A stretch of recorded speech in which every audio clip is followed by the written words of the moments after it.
All right, we're going to get started in just a little bit. We've got a lot to cover today, a lot to cover.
Well, some of you might not even know it, but I just got back from a 2,000-mile round trip.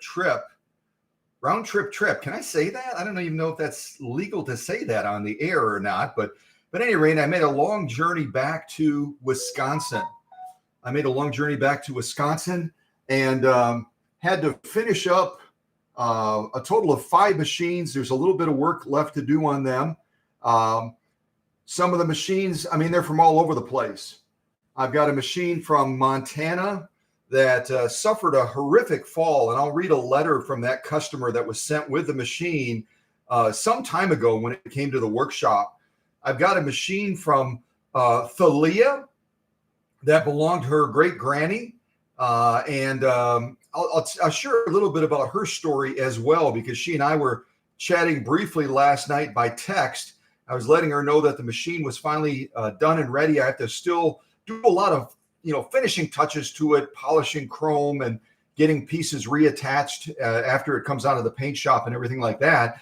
But really a lot of progress forward after so many transitions, leaving Wisconsin, shutting down that workshop, going to meet with Susie in Minnesota, opening up a workshop there, servicing the greater Twin Cities area there. Lots of people in Minnesota are gnashing their teeth and saying, why did you go to Kentucky? We needed you in Minnesota. But that's just not where we were supposed to be. So, after pivoting from Wisconsin to Minnesota to Kentucky and a couple of internal pivots here, as Susie and I finally found our final homestead location and set up a real nice workshop here that I'm operating from right now. It's just been a lot of busy activity, and then a 2,000-mile round trip to Wisconsin to do work there, and it's just been crazy. And the opening shot here of this machine has nothing to do with the paint shop back in Wisconsin. This machine belongs now to Beth, and Beth inherited this machine from her mom, and it had been stored down in some real sticky spots in Louisiana. If you didn't see it, I did a brief little reel yesterday, and I posted it on Facebook showing how you can free up mechanical mechanisms that have gotten rusted tight from being in a hot, humid type environment like Louisiana. And I demonstrated the power of I call it a liquid nitrogen torch. You can tell that I wasn't up to my game yet. It's actually a propane torch that I use to free it up in that reel. And now she's moving real nice. But I'm in the process right now of tearing things down on the machine, doing a deep cleaning on them. And then eventually, probably in the next week, I'll be presenting this machine that belongs to Beth from Louisiana. And then we'll get it shipped back home to her. She's getting ready to retire, and she wants to sit down to this machine that her mom sat at and just begin to enjoy it. And anyway, if someone wants to hop on the Facebook and post that link that I did on this machine, just talking a little bit more about it, feel free to post that in the live chat. I also did another brief reel and posted it on Facebook of a featherweight restoration that I just completed back in Wisconsin. This machine was the worst machine from a damage standpoint that I've quite honestly ever seen in 25 years of doing this. It had been left in a leaky, flooded basement. It was underwater for quite a while. And if someone wants to find that link on Facebook as well, I don't think it's a reel. I think I just posted it as a post. I'll also try to pull it up on my phone and show you what the machine looked like before, and then I'll show you what it looks like now. So we have workshop magic and we have paint shop magic, and there was quite a bit of both that's going to go into this featherweight. But it's so great to have everybody here. I do these kind of off and on now, so they're not a regular thing. People are not in the habit of knowing, well, when is Scott going to do a live stream? It normally was always every Tuesday, every Saturday in the morning. And now it's been a lot of hit and miss, especially with that trip back to Wisconsin. But I'm hoping that we'll get back into more of a regular routine and a rhythm so that all of you can count on it. You can set it on your calendars, especially as we approach the holidays and things get busy and hectic. You're going to want to have something more predictable and not have to, wonder whether or not we're going to live stream. It'll become a much more regular thing. And totally as an aside, it has nothing to do with what we're doing today, but many of you have lived in rural areas before. Susie and I are fairly new to this mountainous region that we're in, southeastern Kentucky. And we've enjoyed the critters so much. Oh my goodness. We've had bears and mama bears and baby cubs in the backyard, just off the deck. We've got deer every day. We've got foxes. We've got possums. We've got every critter imaginable. But we've recently had something come into the backyard. And when I say backyard, imagine an acre and a half. So it's not like a little backyard. It's a big backyard. But we've had a critter come into the backyard. And I know that all creatures are created by God. I'm going to say that publicly. All creatures are created by God, and he had a reason for doing it. But I really hoping that we can find a way to discourage this critter that's been coming into the backyard, probably more than one of them. And I'm going to have Susie type in the live chat, if she would, what is this critter? And if anyone has any suggestions on how to discourage it, to get it to go away so that it's not going after all of our other critters, we would appreciate that advice. For many of you that have lived in rural settings and have dealt with this before, you might have some tips and tricks on what we can do to get rid of this nasty little guy with 4 legs. Yeah. So let me change the shot a little bit, and I'll show you another machine that just came back from the paint shop. See if I can get a shot of her. There we go. See if I can get a little bit closer, maybe. I'm trying to see my laptop screen. It's not easy. So this particular machine, I'm going to read a little bit about what Thalia from Missouri sent to me last night as a reminder, because I deal with so many customers. I've had so many transitions. I kind of forgot the details of how this machine came into the family. if you will. So let me pull up Thalia's text message and see if I can share with you just briefly what she wrote last night. So Thalia writes, I sent her a text with some pictures, kind of like what you're seeing right now. And Thalia wrote, she said, I saw this and started crying. My grandma purchased this for my mother when my mother was a small child. In all my mother's moves, extreme money concerns. So things were tight. Things were tight for a lot of folks back then, but for Thalia's mom and the family, things were really, really tight. But she never, ever, ever, ever would consider parting with this white rotary. It was that precious to the family. And Thalia goes on to write, she never parted with this machine. It most likely is the one tangible item that she had the longest. I learned how to sew on this machine. Thalia learned how to sew on this machine when she was in about third grade. And she taught herself how to piece quilts and never used it again. Fast forward to her military retirement. Thalia served in the military. I don't remember which branch it was or how long she served, if she was a career person, but she ended up retiring from the military. And then she ended up opening up a quilt shop. And it's quite an established quilt shop in the Missouri area. They are located, let me see if I can find my notes. They're located in the Agency, Missouri area. And I'll say it like a local person. They're located in the Agency, Missouri area. And she's got a really beautiful quilting. It's got like multiple levels. It's not like a little quilt suite. It's huge. And I think her hubby has helped her and others have helped her to expand it. But she's had people coming from all around the country to do quilting at this quilt shop in Agency, Missouri. So if she wants to share more details on how you can look it up and see what she's doing out there in Missouri, I welcome that. Post a link to a website, post a link to a Facebook page, post a link for anything so that we can take a look at what Thalia has been doing out there in Agency, Missouri at her quilting. I'll just call it like a quilting paradise.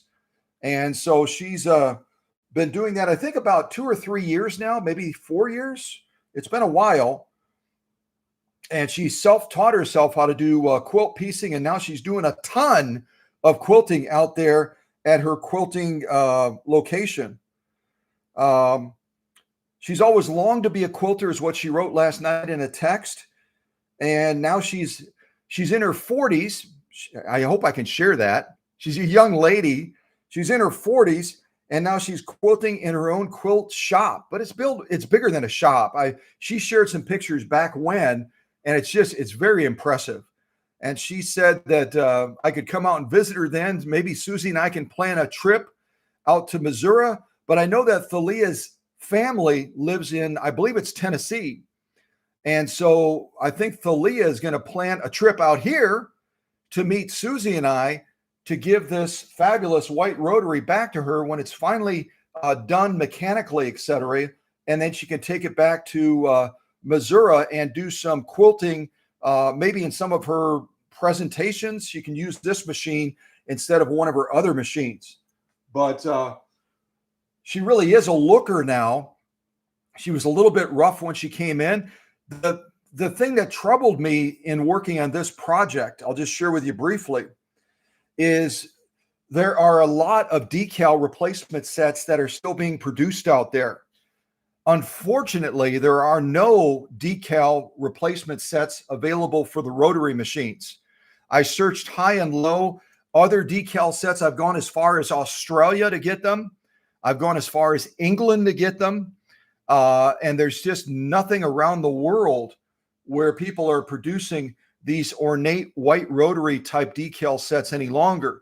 So I had to very, very painstakingly and meticulously with a paintbrush go through and touch up the filigree as best as I possibly could And then I took it through our paint shop experience of clear coating it with about 6 to 7 layers to safeguard the remaining decals and preserve them for generations to come for Thalia's family.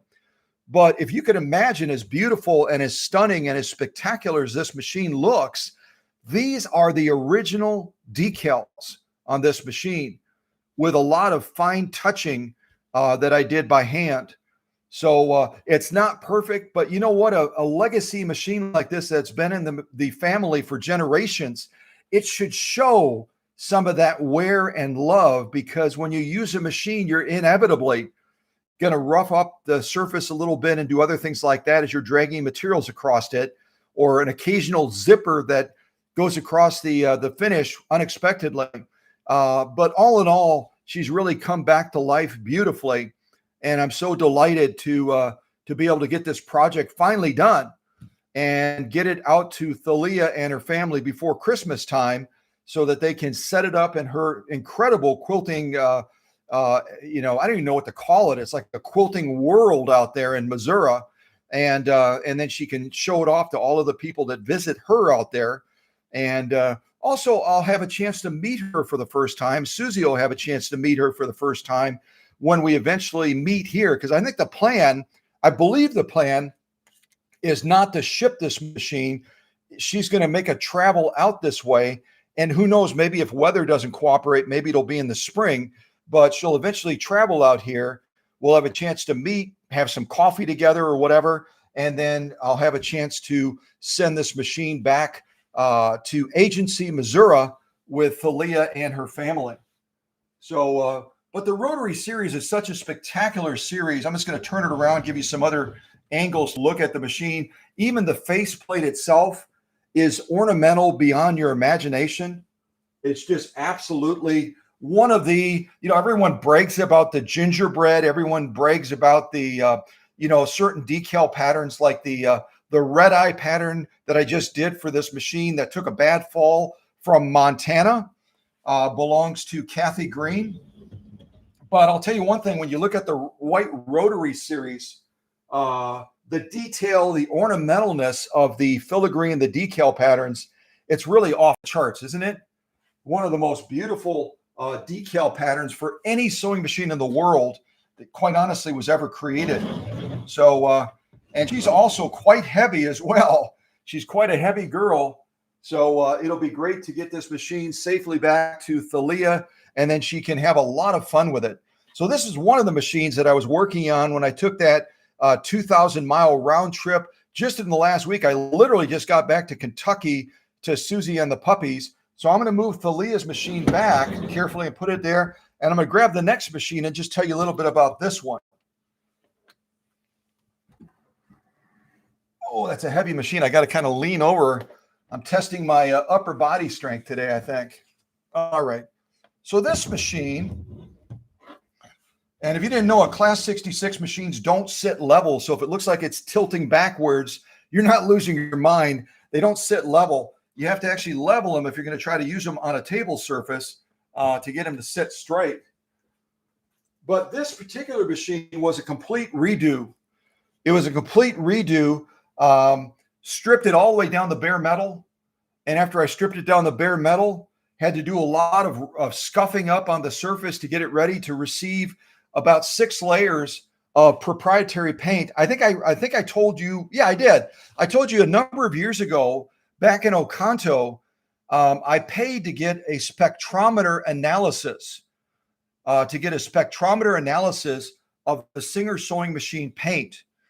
And what I discovered is the Singer sewing machine paint, when you look at it, you go, oh, it's black paint. What's the big deal? Well, it's not black paint.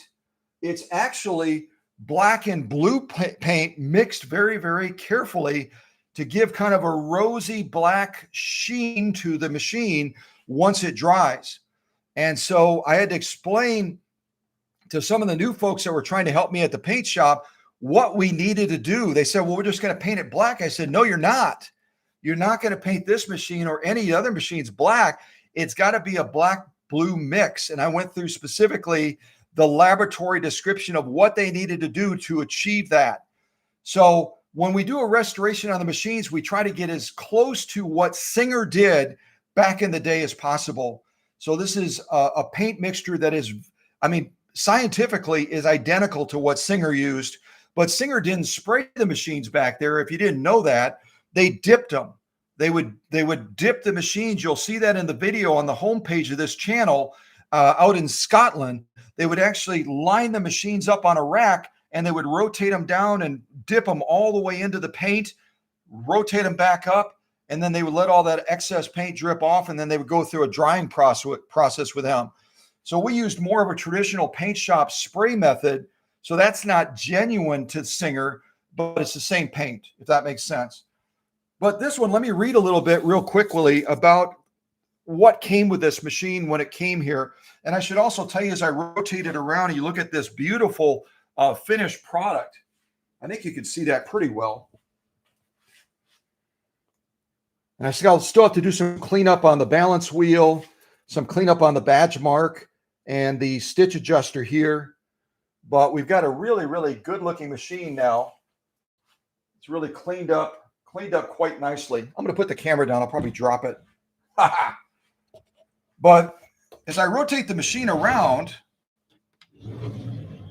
you can't even see it anymore. But right here on this back edge,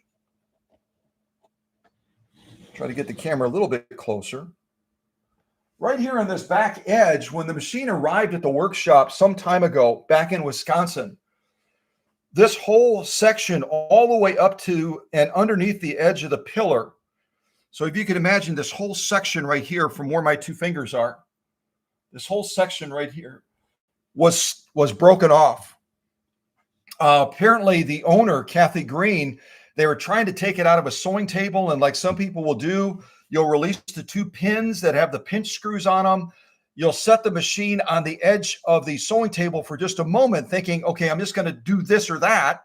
And in that brief second that she had it sitting on the edge of the table, and apparently it wasn't a carpeted floor, it was a hard floor, the machine slid off of the table and it cracked off that whole edge from here to here off the back of this machine. And I'll read to you what she wrote. She sent a note with the machine. And I should tell you, it's kind of fun. I've never had a machine. I think this is one of the first machines from Montana. And better yet, this machine is from Miles City, Montana.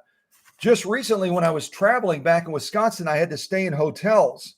And I was arriving at one hotel, and I just couldn't go to sleep. So I check the different things that are on there. I checked the different things, and guess what? They've got the classic movie with Gene Wilder, Willy Wonka and the Chocolate Factory. And if you remember that wily kid that ended up finding one of the golden tickets, Mike TV. Does anyone remember Mike TV? Mike TV from the original Willy Wonka and the Chocolate Factory with Gene Wilder. He was from Miles City, Montana. And that's where this machine is from. And that's where Kathy Green is from. So eventually I'll be able to ship this back to Miles City, Montana. I'll see if I can find an old Wonka bar, and I'll send it back with the machine. I don't think we have any Wonka bars left from the fundraiser we did back in Wisconsin, but I'll see what I can come up with. So she writes, let me read you what Kathy Green wrote. And I'll just kind of cover up her address, but I'll show you her beautiful writing down here and all that. You can kind of see it there a little bit in the shot.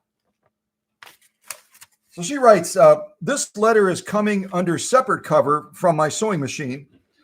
This machine belonged to my grandmother, Minnie. This machine belonged to my grandmother, Minnie, who was born in 1906. Other than a resilient attitude and some wonderful memories, this is all I have inherited from her.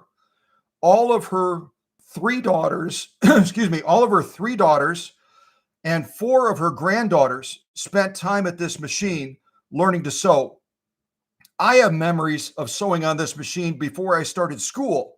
So Kathy Green would have started sewing on this particular machine when she was probably, about 5 years old, 4 or 5 years old. And as it is for many of your customers, I do treasure this old machine. As you may remember from our conversation, In addition to surviving many moves and a house fire that literally destroyed everything else, this old gal is in bad shape. It fell from a sewing table after the last move and broke the corner off. This whole corner came off right here. You probably recall that I was crying when I first called. I do. Yeah, Kathy was, I mean, you could hear her sobbing. She was just sobbing in the background. I literally took the call when I was at a Dollar Tree in Oconto, Wisconsin. And I initially was caught off guard because all of a sudden I answer the call and I can hear a woman sobbing. She wasn't just crying. I mean, she was just, you could hear her shaking in the background as she was telling what happened to this machine. But you understand why now, right? You understand why this machine has been in the family since the early 1900s. It survived, well, it sort of survived a fire. If you had seen it before it went through the paint shop magic, even with the broken corner off, it was in real rough shape. Most of the decaling was gone. The paint was puckering up. It was potted in areas and pitted and just a mess. But she goes on the right. Where was I? When I packed it up to send it to you, wait. You probably recall I was crying when I first called. The cleaning after the fire removed any color left from her decals. When I packed it up to send it to you, I was going through numerous pieces and parts, pleaters and hemming feet. I found two bobbin cover plates. One didn't seem to fit quite right, but the other fit better. I'm not certain it was the original or not. I included both for your use, possibly on another machine. If they aren't what it needs on the machine, I also don't remember if there are any bobbin case mechanisms for the machine. I couldn't find one. She looked in most worse condition than I remembered. Perhaps I was looking with a more critical eye because I knew that it was quite a chore for you. I look forward to her looking showroom beautiful again and know my nanny would be tickled too. You don't hear the name nanny very often anymore, do you? But Kathy Green, I think, is going to be delighted. And I get emotional with every project, but especially one like this, where a family has had so many memories attached to this machine, going back to grandmother Minnie in 1906, and Kathy Green and granddaughters and daughters and everyone else have had this machine in their lives. And not only does it go through a fire and get destroyed, and then Kathy tries to clean it up, and probably, in trying to clean it up, used the wrong chemicals and took more of the finish and the filigree off of the machine. But you kind of get an idea now, as you're looking at this machine, how it's come back with the workshop magic in the finish. I'm trying to adjust my laptop screen so I can actually see something here. Let me move the camera just a little bit, see if I can catch this. And all of these decals are put on by hand, and then you have to kind of blend them into the surface that has just a little light scuffing up on it. And then you have to, when you apply the clear coating to this, multiple layers of it, you have to put it on in such a small mist, because these decals that are made aftermarket will start to curl. They'll start to curl up and try to pull away from the surface. So it's a real tedious process, but it's well worth it. I think you'd agree when you start to look at a machine that went through a fire, a machine that fell off of a sewing table, and now it's getting its beautiful luster and original beauty back again. But again, like on Thalia's machine, I still have to go through, and I've got to hand polish and clean up the badge mark, the stitch length controller, the balance wheel.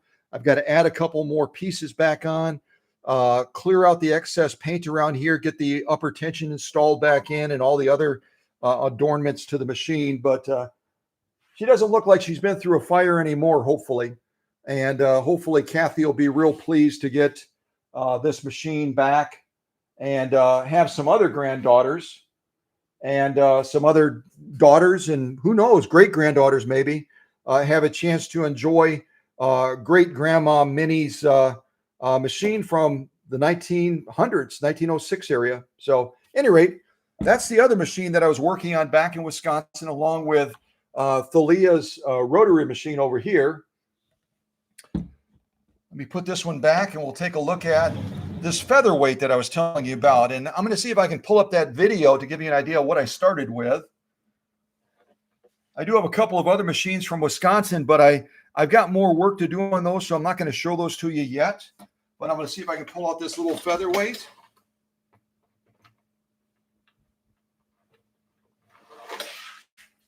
Susie gave me one of these really cool cow country scarves so I could kind of conceal it a little bit until I unveil it. See if I can tuck the bed underneath there too and kind of hide that a little bit. Got the balance wheel and the, I'll just set these over here, the balance wheel and the motor. And if you decide to try clear coating yourself, just be real careful.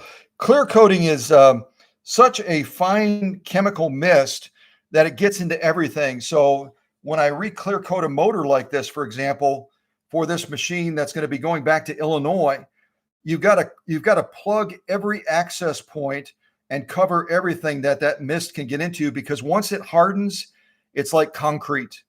So if you ever decide to pick up a can of whatever from some sort of a clear lacquer, or maybe an enamel paint that's a clear coat type of design, be real careful that whatever you're spraying, that any part that you want to be able to move is protected from that stuff, because it'll get into the smallest tiny little cracks and it'll gum things up, and then all of a sudden you'll have a beautiful looking thing that's totally useless, because trying to get in there to free all that stuff up is nearly impossible. So let me see if I can find, and maybe Susie or one of the other moderating team members can post something in the live chat with the actual link where I show this machine in its roughest state. Kind of give you an example of what it looks like.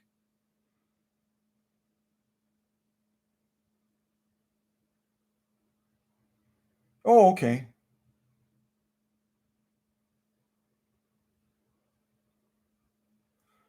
I just got an update on something. Sorry about that. I was sidelining. Sidelining. Let me see if I can find on Facebook where I posted that. And if someone finds the link on Facebook showing this featherweight in its rough state before it went back to the paint shop, please post that link if you would, because I think that'll probably show you better than what I can show you on my phone. I think it can.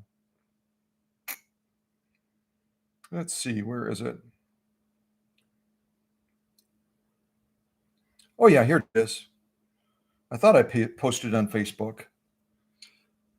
This was Chris Goodwin's mother's machine. And obviously, the family at her passing had stored it in a place they should never have stored it. I've never, quite honestly, seen this level of destruction and devastation from environmental factors in any machine in the 25 plus years that I've been doing this. It's just utter devastation, not just to the patina, but to the mechanics of the machine, the electrical of the machine, and everything else. Can it be saved?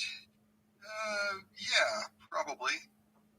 But boy, is it going to take a lot of workshop magic.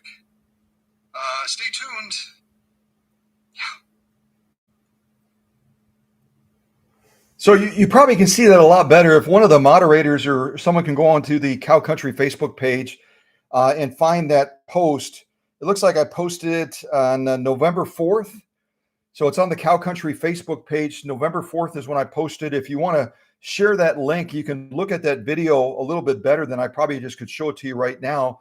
But if you could see it, it was covered in mold. It was just the surface of the machine had been eaten away. It had literally been eaten away. There was just nothing left of it. I may have taken some still shots too. Let me see if I can find those still shots real quick and show them to you. That might help a little bit. Let's see here. I've taken so many pictures over the last couple of days, and then I've been sharing updates with Beth on this 401A as well. So my phone is about maxed out, I think. It's just about maxed out. Bear with me just for a second. I'm going to see if I can find those still shots I took of, I think it was actually screenshots is what I took. Is that it? I can't tell. Well, at any rate, somebody post that link if you would, please. It looks like, okay, it looks like Susie posted the link. Perfect. I'm not going to try to find it on the phone then. But at any rate, long and short of it is, it was a major project. When you've got damage like that to the metal, it literally eats into the metal. So you've got to use a careful sanding process to try to level out the surfaces. Some of it's going to fill in with the paint, but otherwise you've got to get that surface as level as you can, get all the stuff cleared off of the paint, and then build that paint surface back up again. Then you have to go by hand and rough that surface up to get it ready to receive the clear coat and the decals. So long and short of it, without a lot of fanfare, let me take off this Cow Country cover and show you what that machine looks like today. And you can compare it to the video that I just tried to show you. This is out of Illinois. It belongs to, who is it? It belongs to Chris Goodwin. This was her mom's machine, but like often happens, when someone passes away, those things that were precious to that individual that passed away are, I hate to say that they're afterthoughts, but they're not on the radar for the family that survives the death of that individual that may have worked painstakingly to be able to afford buying something like this. Featherweights were not a cheap machine back in the day when they were first introduced. And if someone wanted to buy a featherweight or any sewing machine for that matter, it was a major, major sacrifice to be able to afford to do that. So this machine was taken from utter devastation along with the bed as well, which I haven't reattached yet. The bed as well with all the brand new decal patterns and everything attached to them. Bringing this machine back to a state of greatness again.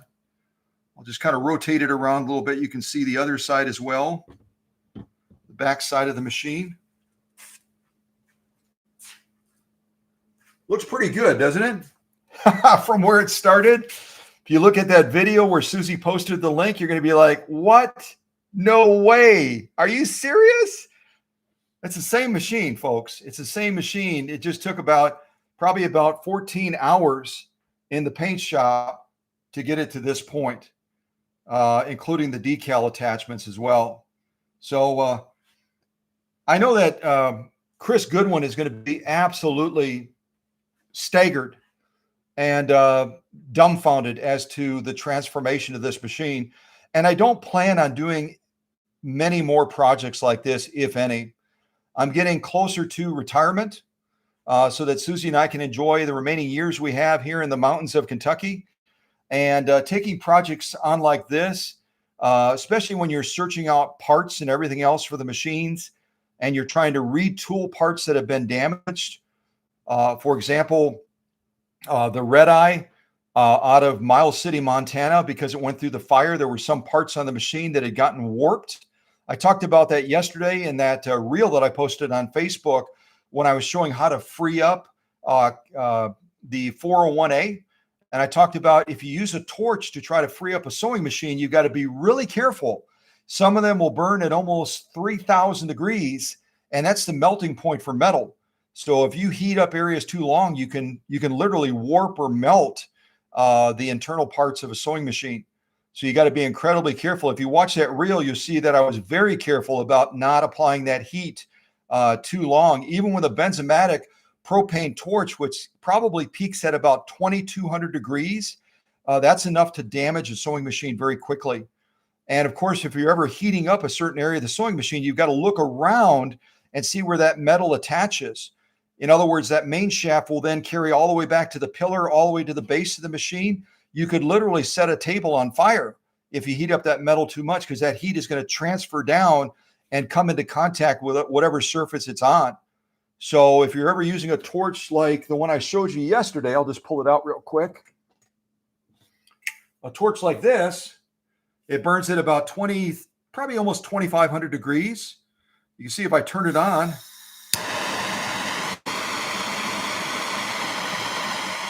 it gets hot real quick, and you just got to be real careful. Be real careful.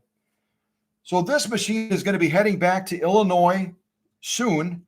I've got to go through and do all the final touches, get it set up properly, get all the parts reattached again to it. But what a lovely little lady this featherweight is now, after quite a bit of paint shop magic.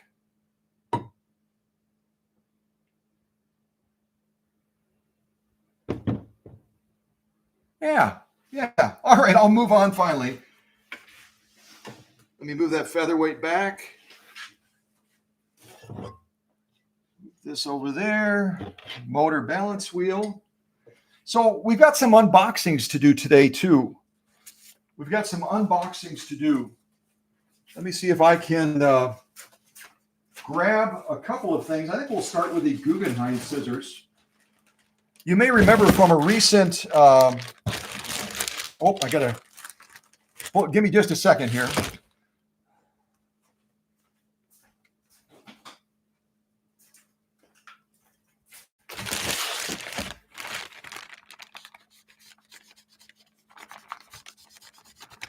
Susie and I enjoy our privacy, and I just realized that our homestead address, which we don't give out to just anybody, is on these packages that Guggenheim sent these scissors to us with. So Guggenheim recently, Stephen, many of you, since I've introduced the Guggenheim type brand to you, the Guggenheim scissors are, let me grab a box. You'll see them in a second, but these Guggenheim scissors are really the finest cutting tool in a sewing space that I've ever found. They're the finest tool that I've ever found. And everybody that's won a pair has just gone crazy ape over them. They're so sharp, and it just seems like the more you use them, the sharper they get. So Stephen, this fella right here near the bottom,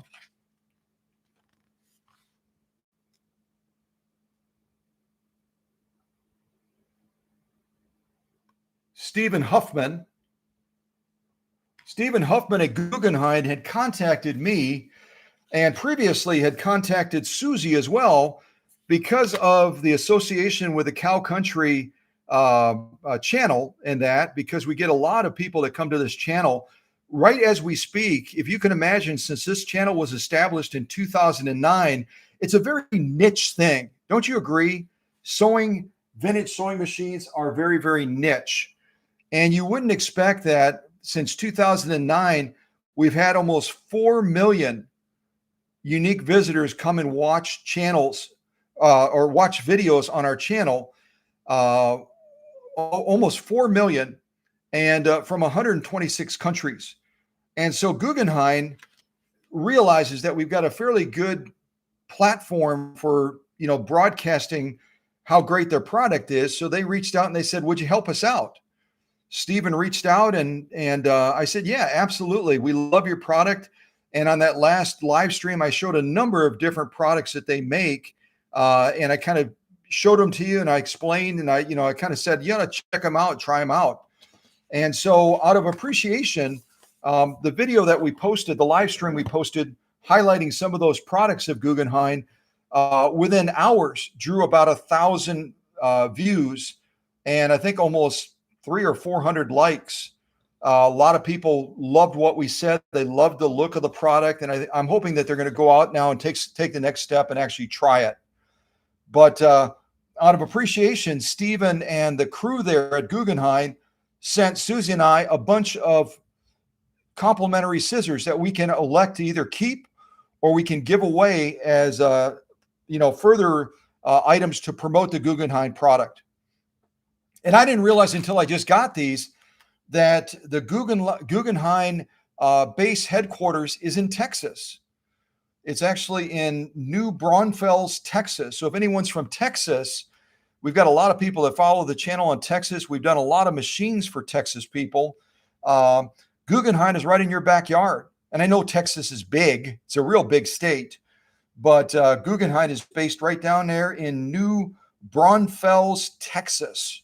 So I'm going to cut these open and see what goodies they sent us. And then some of them we might keep and use them here in the workshop and use them in Susie's Sewing Suite. The other ones we'll probably just give away and promote that product even more. I got to get a drink of tea. I'm running out of gas here. Let me put on a little bit more Christmas music and catch my breath here. If you've never done public speaking before, it is exhausting. It's exhausting. By the time I get doing a 2 or 3 hour live stream, Susie will tell you I am just worn out. I'm just worn out. So let me catch my breath for a second and get you in the Christmas spirit and start thinking about that beautiful holiday. And then we'll move forward and check out these goodies in these packages.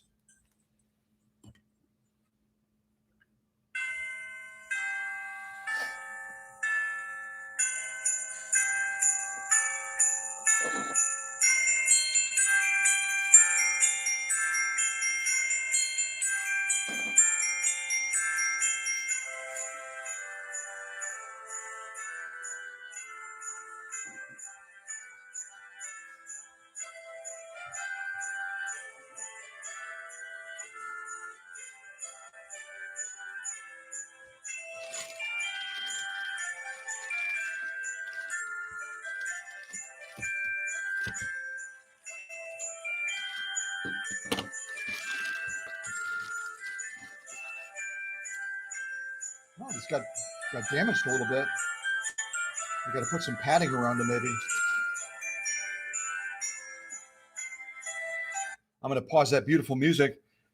Yeah, I was going to be a sassy boy and say to Stephen and the other big shots at Guggenheim, we love your product, but you need to watch some of our packing videos so that your boxes don't arrive to the customers with damage like this. You got to wrap some bubble wrap around them or something, guys, or use more of a padded envelope. So this looks like these are, I believe, the 9-inch. These are the 9-inch tailoring shears, professional tailoring shears. And I'll double check with Susie. I believe we're going to give these away. These are just fabulous cutting shears. They look like I showed you in the box there. I've got a pair over here as well. And Susie just got done doing a whole slew of fleece scarves that we're going to give away to folks around Kentucky and maybe further out as well as we get closer to the holidays. But she used her pair of the Guggenheim 9-inch professional tailoring shears, and she was cutting through, I don't remember how many layers she said of fleece.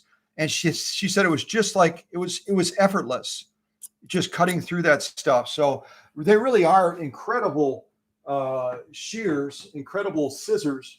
They do such a great job. And like I said, it just seems like they just get sharper and sharper the more you use them. But we've got these two pair, and I want to thank Stephen and I don't remember the other owners' names. I want to thank Daniel, and I can't read that other signature. Maybe some of you that can read cursive better than I can, but the founders, this is a special gift from Stephen.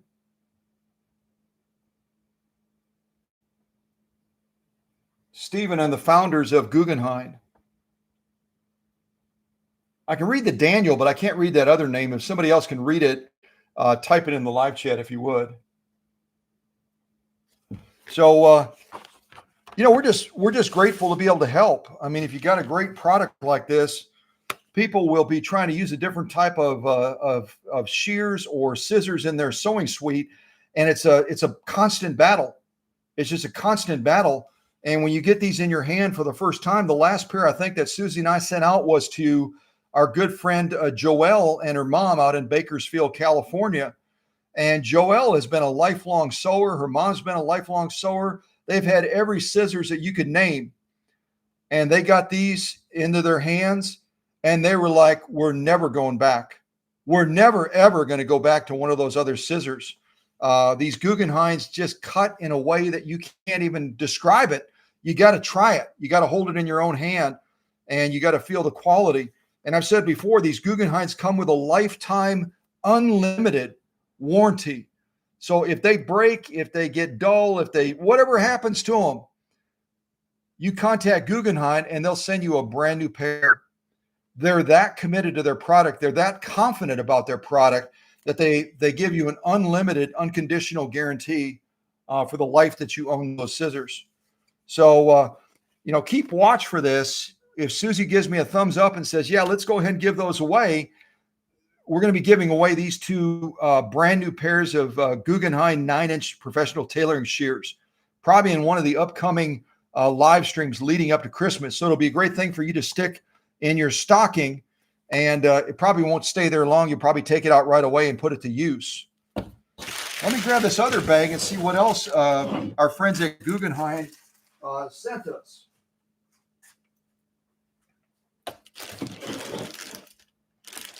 I believe there's a pair in here that even Susie and I don't have yet, and I think we own everything that there is Guggenheim.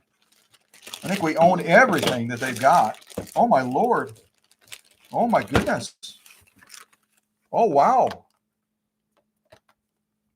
I think this is their brand new. Yeah, that's their brand new one. Look at the length of that. You see that? This is their brand new 11-inch, I believe it is.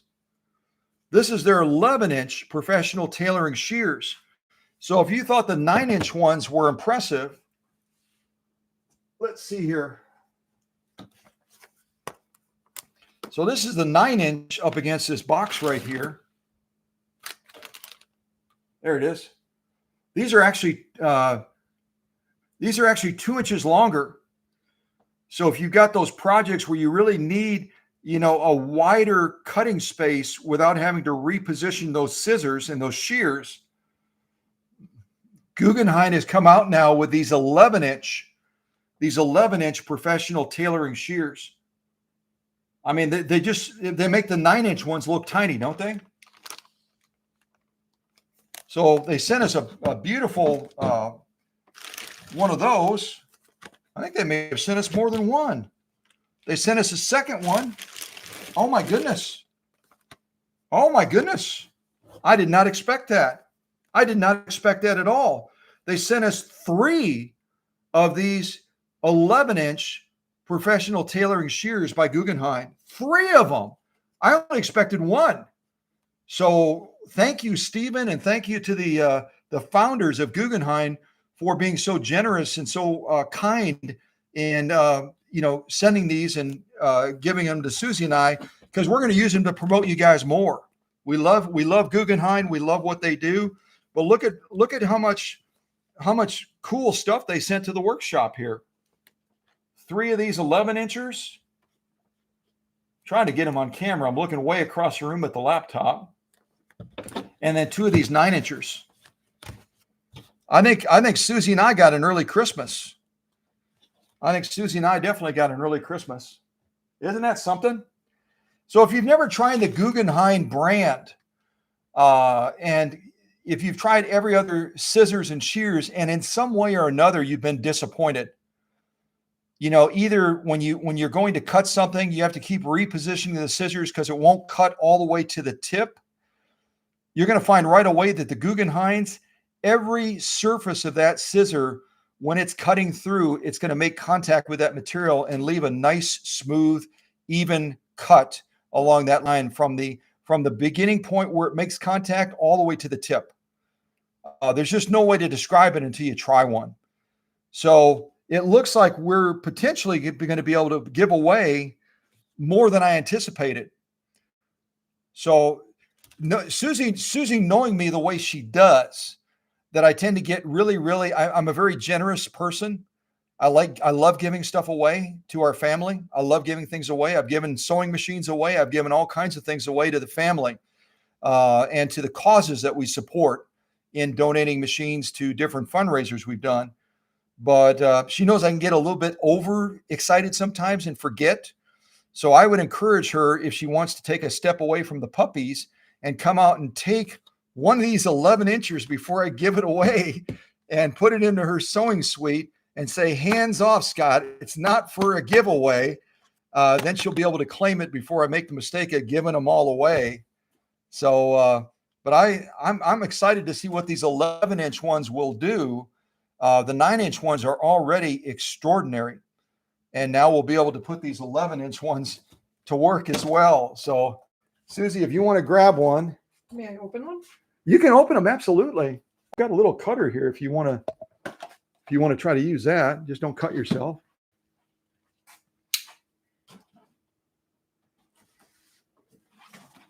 Yeah, I'm curious. I know that I had thought that the 9-inch ones were really quite extraordinary, but at the same time, there's certain projects where you just need a longer shear. You just need a longer shear, and this is their answer to it. They're always listening. They're always listening to the audience. They listen to their customers. When Scott was traveling, I was making log cabin quilt blocks with 2.5-inch strips. And these 9-inch shears would cut right through that cotton right at the sewing machine. So I could just freehand the log cabin quilts. Oh my, look at this. Those are beefy. Oh my goodness. You could cut a tree down with those suckers. The handle is even larger. So if anyone wants to get their mitts on one of these other two 11-inchers, look at this. These are the 11-inchers. These are the 9-inchers. They just, Guggenheim, you know what? We talk about it in the live streams all the time, don't we? Constant and never-ending improvement. Constant and never-ending improvement. Kanai. Guggenheim is committed to that, aren't they, Susie? Yes. In one of the previous videos that we did about the scissors, I talked about how one of the handles wasn't quite comfortable. And when I rebought an extra pair to give as a gift, I noticed that the handle had been redesigned. So Guggenheim is listening. They're making changes according to what people are telling them. It's wonderful. And they're making some of their products so they're ambidextrous now. Yes. They work with left-handed people, right-handed people. They're committed to always improving their product. Those are crazy. Oh my gosh, look at those. Well, those are Susie's. You can't have them, but the others are game. But the other ones, because of the generosity of Stephen and the founders of Guggenheim, we're able to give these other ones away. So you'll want to stay tuned. We have some of the other fancy scissors that they make as well that we'll be giving away. Okay, so Susie's going to give some of her scissors away from duplicates. She's got duplicates from the sewing suite. So, but these are Susie's now, hands off. And you can see, if I come out on the shot a little bit, look at how much meatier these 11-inchers are. You could cut, I don't even know what you could cut with that. We haven't tried them yet, but you could cut through pretty much anything with those 11-inchers. Absolutely unbelievable. Just when you think it can't get any better, it gets better. Well, thank you, sweetheart. Welcome. Take those away and don't let me get my mitts on them. Okay. Here till the blade's open. Okay, I'll shut her.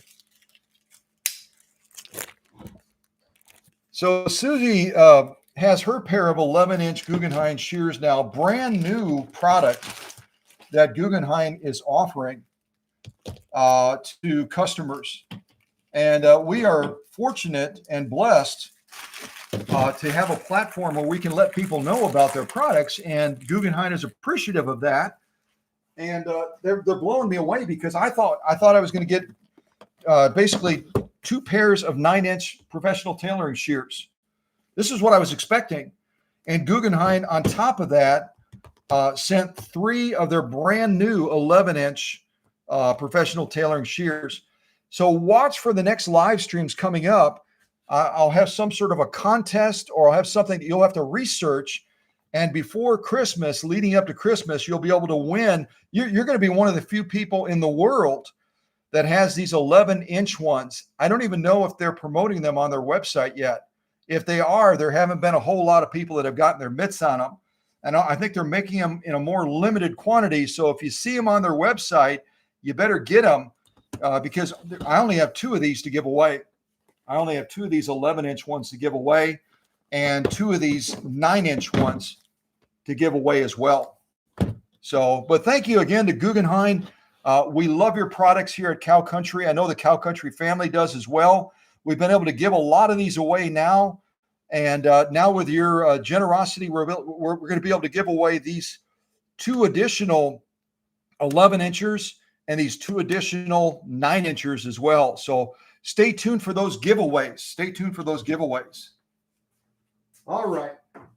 Now I need to drink more tea because I'm parched again. All right. A little bit more Christmas music. And now we're going to do an unboxing of a machine from, it's kind of hard to explain this other machine.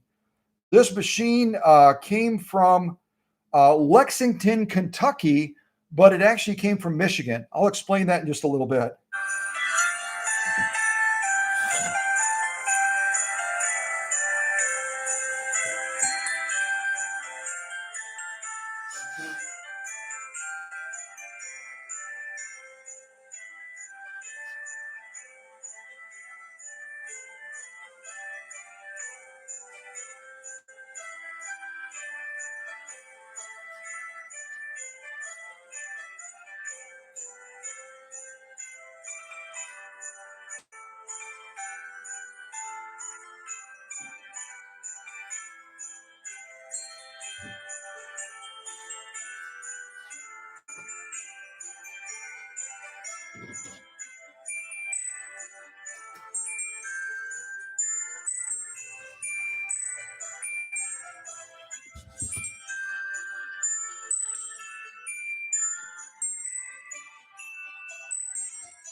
All right, I'm going to pause that music. I love Christmas music. I don't love the fact that merchants kind of take advantage of it and they make it all materialistic. But if I walk into a store and they have Christmas music playing, I always spend a little bit more time there just kind of taking it all in, don't you? There's just something special about the Christmas holiday when it comes to all the things that are drawn into it. It's obviously about the nativity scene. It's about the baby Jesus coming into the world, etc. But just the beauty of the trees and the music and everything else, it just makes it such a memorable time. And I'm sure all of us have special memories with our family surrounding the Christmas holiday. And we have lots of friends around the world. So, if you celebrate Hanukkah, or something of that nature, we certainly realize that those are special to you as well. But Christmas is Christmas, right? Christmas is Christmas. So this box, let me tell you a little bit about this box. This box, I got a call, and the individual on the other side of the phone said, I want to ship a sewing machine to you. I brought it with me. I'm in Kentucky. I said, great. Where do you want to meet? She said, no, hold on a second. I'm about 2.5 to 3 hours north of you near Lexington, and I want to ship it from inside of Kentucky so I don't have to pay as much for shipping, and it's less likely to get damaged. It's less likely to get damaged. She said, I have to tell you, when I first looked into it, I could tell right away that you were the person that needed to look at this machine, but then I fell into temptation. And I thought I would give someone a try in the Lexington area. Lexington, Kentucky is a big city. It's a very big city. There's lots of big businesses there. There's lots of people that, know something about something. And so she decided to take this machine and took it into a sew and vac type place near Lexington, I believe it was. And if I'm getting this wrong, then she can let me know that. Catherine can let me know that. But she took it into a sew and vac. And when she got the machine back, haven't I said this before? that people don't understand vintage sewing machines. They just don't get it. They don't have the knowledge. They don't have the experience. And when she got it back, it was worse. She said the motor on this machine has never lagged. It's never been a sluggish motor at all. That's never been an issue. But when I got it back from the sewing vac, among other things, all of a sudden the motor's got no power. It's got like no power at all. Kind of like Emma's Lotus SP. Remember that machine recently, the Elna machine out of Florida? That was Emma's biggest concern, is it's got no power. It's got no speed. Well, by the time it left the workshop, it was like a road runner. And I know she's using it on projects right now down in Florida. So I know I'll be able to figure out what it is, but it makes my heart heavy. It makes my heart heavy that people don't know their own wheelhouse. You know, if you're running a sewing vac and you work on newer sewing machines, then work on newer sewing machines. If you're running a sewing vac and you work on vacuums, then God bless you, fix all the vacuums in the world. But leave the vintage sewing machines alone if you don't know what you're doing, because you just make it that much more difficult for the workshop then to get that machine back to greatness, because there are things that you've done to it that weren't wrong on the machine before. You know what I'm saying? Know your own limitations. Know your own limitations. So we're going to start to unbox this. This is, again, from by way of Lexington, Kentucky. This is by way of Lexington, Kentucky, but the customer is actually in Michigan, the state of Michigan. Matter of fact, they just got back to Michigan a few days ago after being down here in Kentucky. So I'm going to start to open this up. I'm going to put a little bit more Christmas music on. And if you haven't come out of the shadows yet to introduce yourself, please do that. Step out of the shadows, introduce yourself, talk a little bit about the machines you have, maybe talk a little bit about the type of sewing that you do, the sewing that you want to do, or maybe the sewing machine that you're looking for, or the fact that you're really excited to win a pair of the Guggenheim professional tailoring shears that Susie and I are going to be giving away, the 11 inches or the 9 inches. And, talk about whatever you want to talk about, but get acquainted, get to know the family, and enjoy yourself. That's really what the classroom is about. It's about learning and having fun. Learning and having fun.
All right, let me pause that music real quick.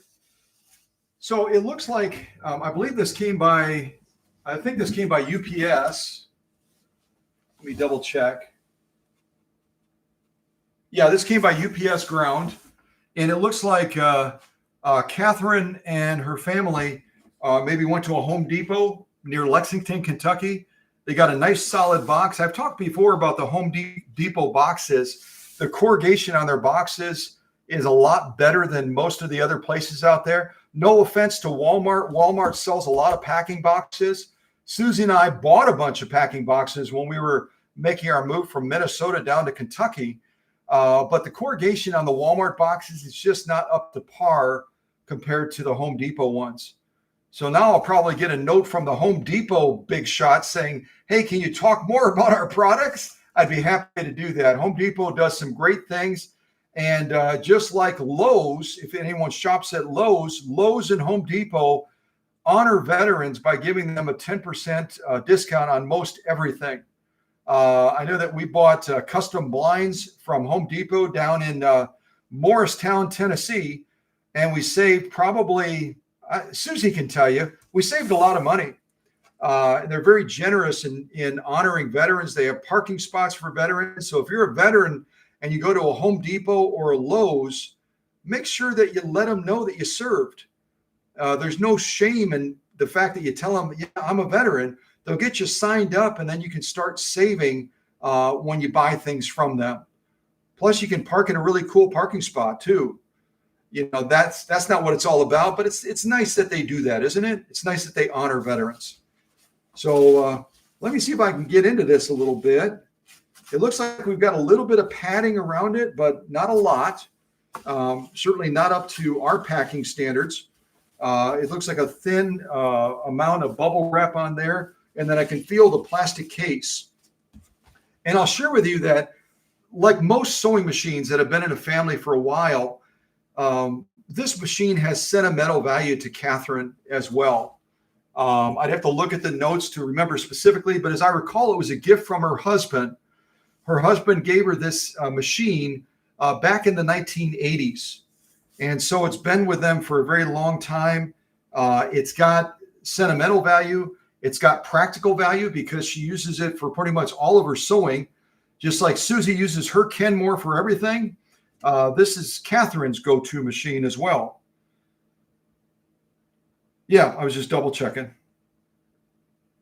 I deal with so many folks, I wanted to make sure I wasn't calling her by the wrong name or something like that.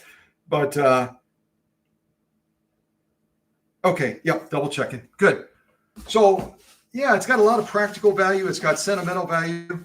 So we'll see if we can get it out of here, start to look at it a little bit. I'll do a little bit of a quick eval of it. We might even plug it in. Although I'm going to be real careful if I do that, because right behind the box, we've got our finished machines from the paint shop. You can see them there in the shot, along with Thalia's machine on the end. So if I plug it in, I'll plug it in on the other side of the workbench so that I'm not moving a cord past the machines, if that makes sense. Okay, there we go. Got my camera back. So let me get a pair of scissors. We'll open this up a little bit, take a look at it. And then we'll see if we can do a quick eval of it to see what these sewing folks up near Lexington, Kentucky did to mess up Catherine's machine. Apparently it was only there a brief time and they goofed it up pretty good. So let's see if we can figure it out real quick. All right, well, I'm doing this part. Let me just put a little bit more music. Otherwise, you're going to start dozing off. I'll keep you tapping your foot with some good Christmas music, okay? Hopefully I didn't close it. No, I didn't. Good.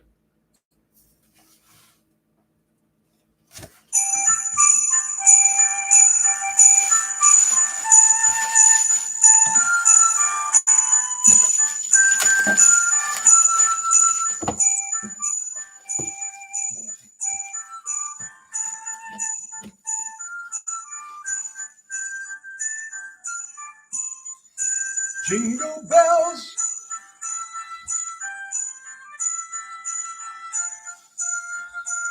All right. Do any of you know the other lyrics to this song? I think you do.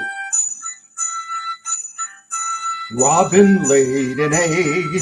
The Batmobile lost a wheel and Joker got away. Sing with me, Tim.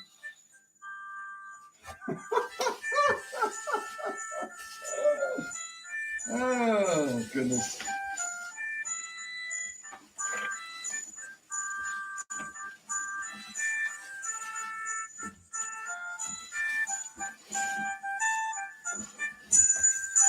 Jingle bells, Batman smells, Robin laid an egg.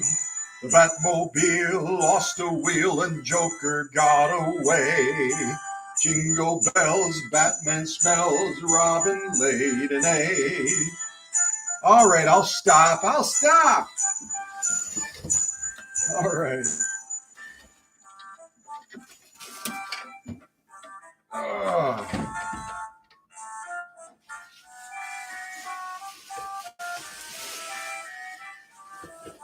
I'll check this box a little bit more carefully, make sure I'm not leaving anything behind there.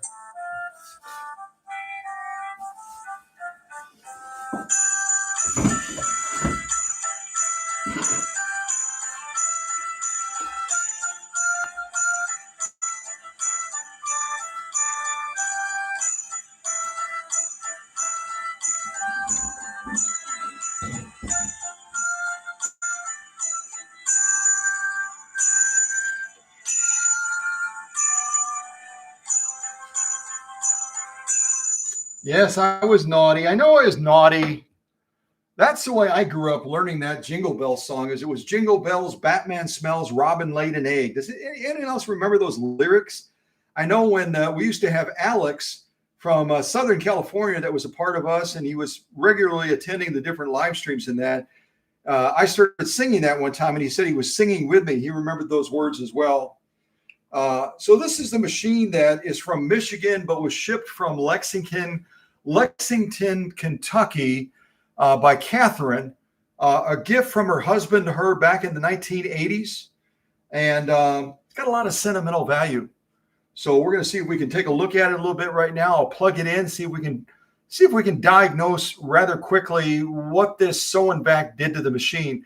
I also want to make a quick acknowledgement.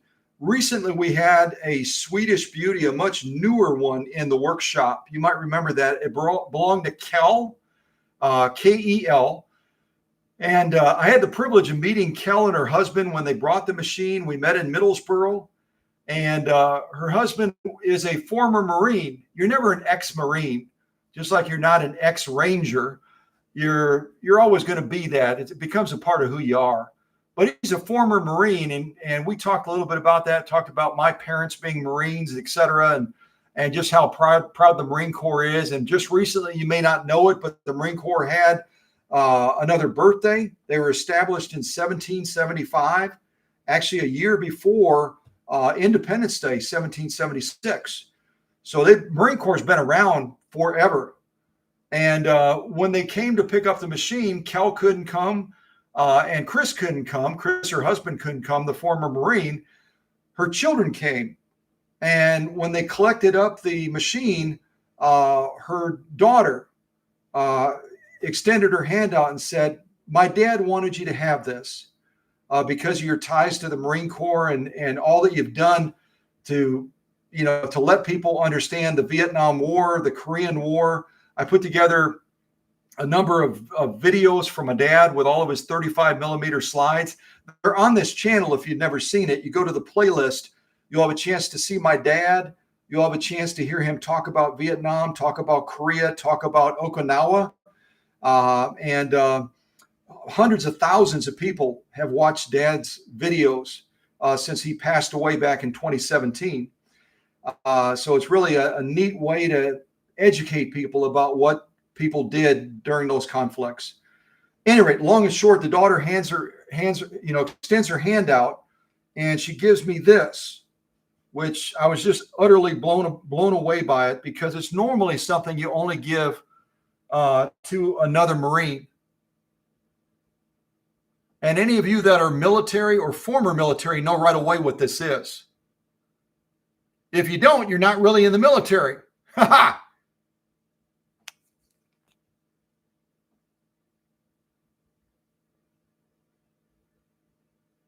This is a Marine Corps Challenge coin. And a Marine Corps Challenge coin, just like the coins that we have in the Army, I've shown you all of my challenge coins. The whole idea behind a challenge coin, and those of you that are not military, if this doesn't make sense, that's okay, but it's pretty simple. You carry these challenge coins in your pocket. You carry these in your pocket everywhere you go when you're on a military base. And someone without any explanation, without any introduction, can walk up to you and pull out one of their challenge coins and hold it up to you. Maybe it's the end of the day. It's the end of the day and it's time to go and get a beverage, to relax after a busy day of field duty or whatever it is. And they reach into their pocket and they pull out a challenge coin and they show it to you.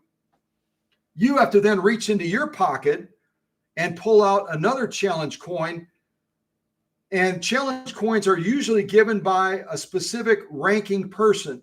They might come from the President of the United States. They might come from the Secretary of the Navy. They might come from a general. They might come from a colonel, a lieutenant colonel, a major, whoever they come from. They might come from a sergeant major, a command sergeant major. And if you can pull out a challenge coin and show it to that other individual that challenged you, and your coin has higher ranking than theirs, then they have to buy you something. So it's kind of a fun little military game that we play where you're always ready to respond to that challenge by pulling another coin out of your pocket that outranks that person that challenged you. And I had some pretty high ranking coins in my pocket, so I think I only got beat one time, but it's such a privilege and honor now to add this to my challenge coins, because I've never had a Marine Corps challenge coin before. So if Chris watches this later, Semper Fi, hoorah. All right, let's take the cover on this and take a look at Catherine's machine. Take a look at Catherine's machine here. And it looks like it might have gotten banged around just a little bit. In the shipping, it wasn't wrapped as well as I would have wrapped it. Faceplate is popped open. Hopefully it just pops back in. Yeah, if you're going to ship a machine like this, even if it's within Kentucky, if you're just shipping from Lexington, Kentucky to Middlesboro, Kentucky, it's probably about 3.5 hours. You pack it the same as if you're shipping it all the way to Canada, like that recent machine that we shipped back to Canada that they had tried to fix oh golly, where was it? Anyway, you remember the FOF machine I'm talking about.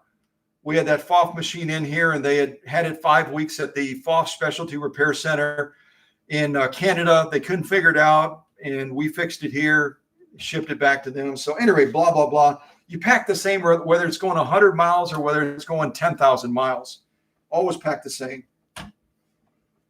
So this is actually, I thought it was a Kenmore. I got it wrong. This is actually a New Home.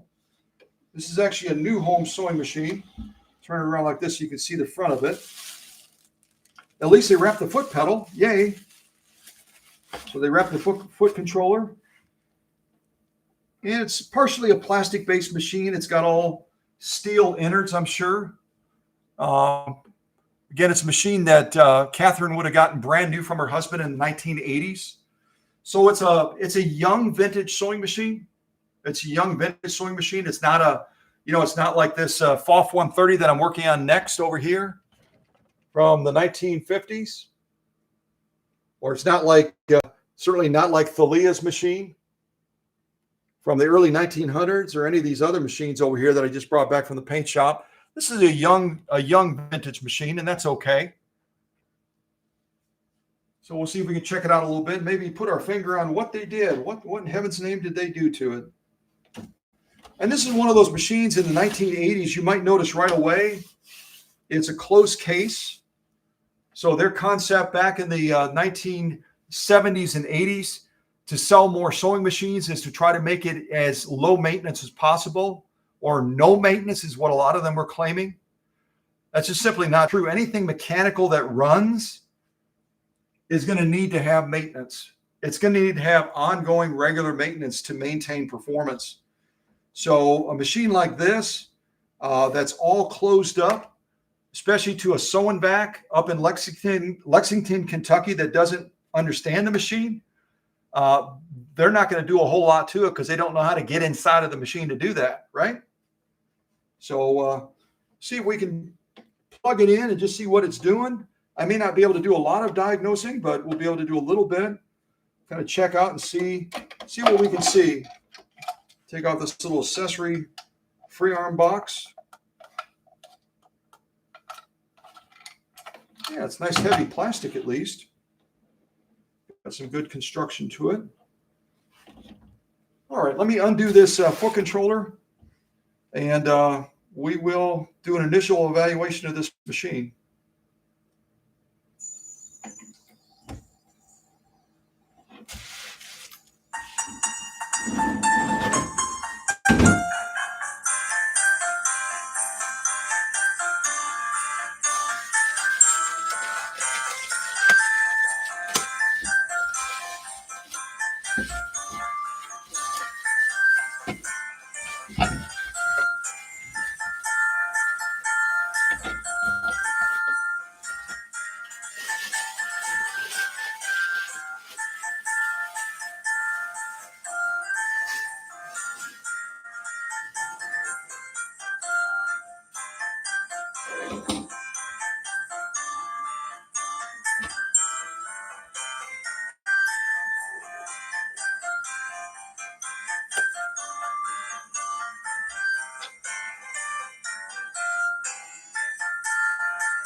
All right, I had to be sassy. They've got a little sticker and it says, "Please don't put anything here. Keep plug off after using." So I'm putting our little buddy on there just to say we're not going to follow your rules. No, we're not. See, it doesn't hurt anything. See. Any rate, let me see if we can plug this in, and we'll see what she's doing right now. Apparently, she's sluggish, according to Catherine. So let's see what's going on. And I see we do have, like on a lot of the Italian machines, I see that we do have a speed adjustment on the side. It's the equivalent of a slowdown gear. So it's possible that maybe they had it on the slow setting.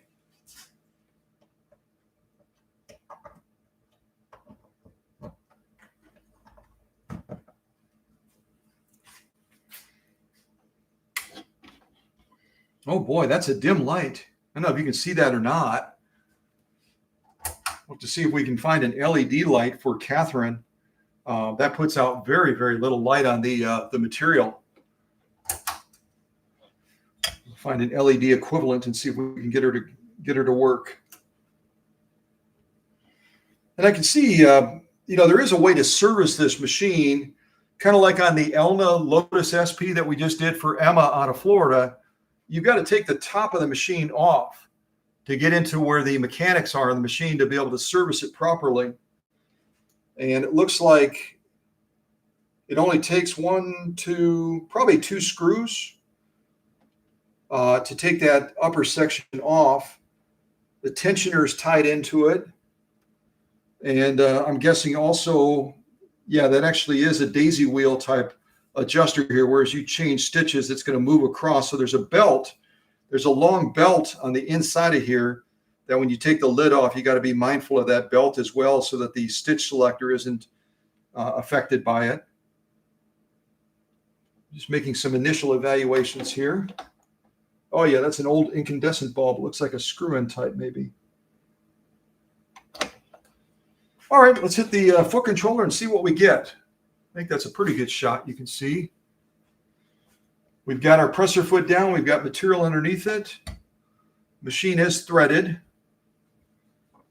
Sure looks like the tension's not so good right now. The stitching looks like it's way off. Let me see if I can take the camera down and show you what the machine is doing right now.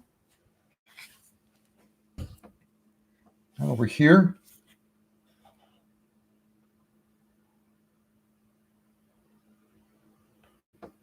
This area right here looks like there's no tension at all in the bobbin case. Assuming this is the top of the material, you can't even see. There's no stitching defined whatsoever. Here you've got loose stitching on top as well. So we got some tension issues going along with other things with this machine. So we can set the camera right there and we'll give this machine a little bit of a listen.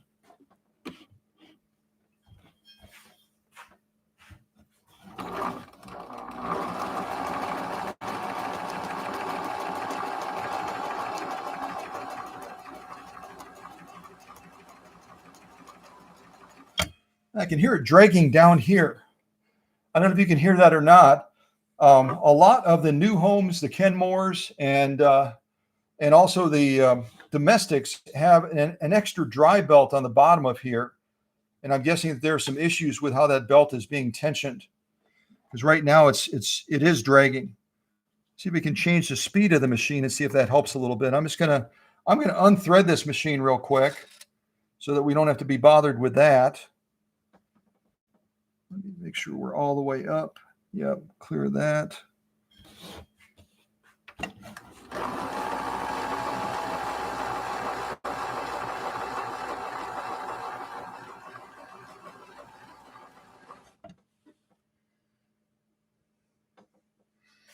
All right, let me try something. Okay, thank you, Susie.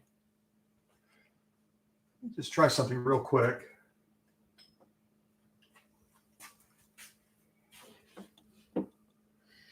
That bulb makes me nervous. I'm going to take that bulb out.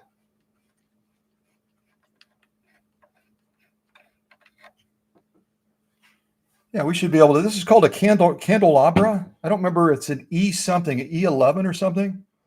We'll see if we can find an LED equivalent of this bulb if Catherine wants that, and we'll get an LED equivalent. This incandescent is putting out very, very little light. See if we can do that, and that'll help quite a bit as far as sewing and fatigue and everything else. Let's just try something real basic here.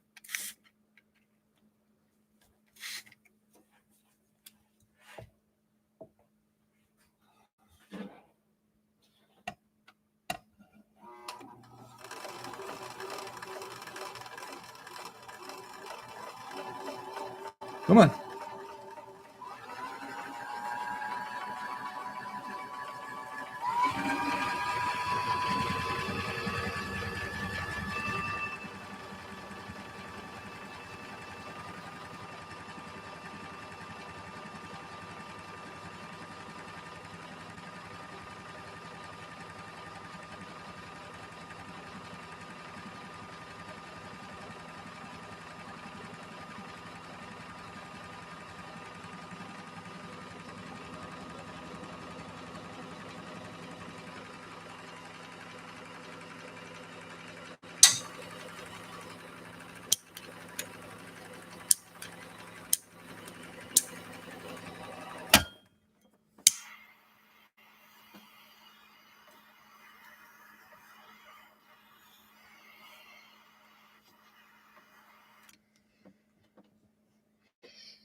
Yeah, that's better.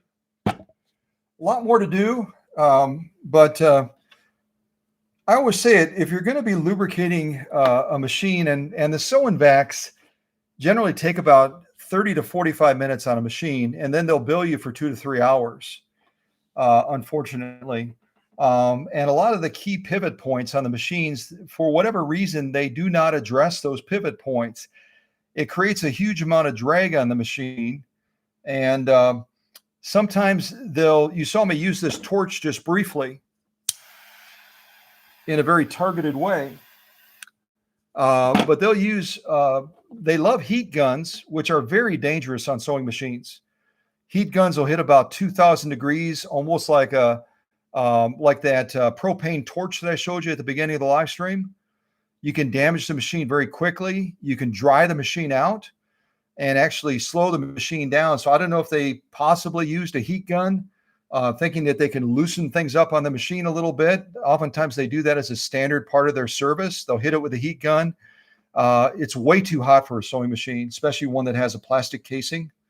Or they'll use a hair dryer, which still hits about 400 or 500 degrees. It dries the machine out. If you're going to loosen pivot points on a machine, you target it with a torch for just a limited amount of time to eat up that crud and the stuff that's causing the drag, and then you lubricate it, you clean it, kind of like I talked about on the 401A in that reel that I just posted on Facebook. It's got to be targeted. It's got to be strategic. And unfortunately, because of the lack of knowledge, sew and vacs will sometimes do things that actually make the machine worse. So with just a few basic steps of targeted lubrication, a little bit of added heat, we already have Catherine's machine running at a much faster clip. But by the time I get done with it, she better get her seatbelt ready up in Michigan because it's going to be flying. It's going to be flying like a cheetah. And her husband's gift will be something that she can celebrate by Christmas or before Christmas and for many, many years to come. But progress is progress. So, yeah.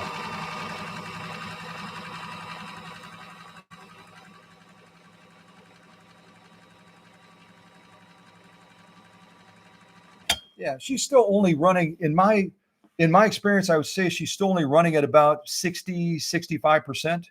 So we've got another probably close to 40% that we've got to pull out of this machine before I'm satisfied and we'll let it graduate from the workshop. But at any rate, I hope you enjoyed this smorgasbord of stuff that we covered today. We had a chance to look at the wonderful machines that I just brought back from the paint shop. All of these machines over here, including that featherweight that was, a lot of people would have looked at that featherweight and said, you better just scrap it. Just scrap the featherweight. There's no way you can bring it back from where it was at to where it is now. Well, we did it again. It's what we do.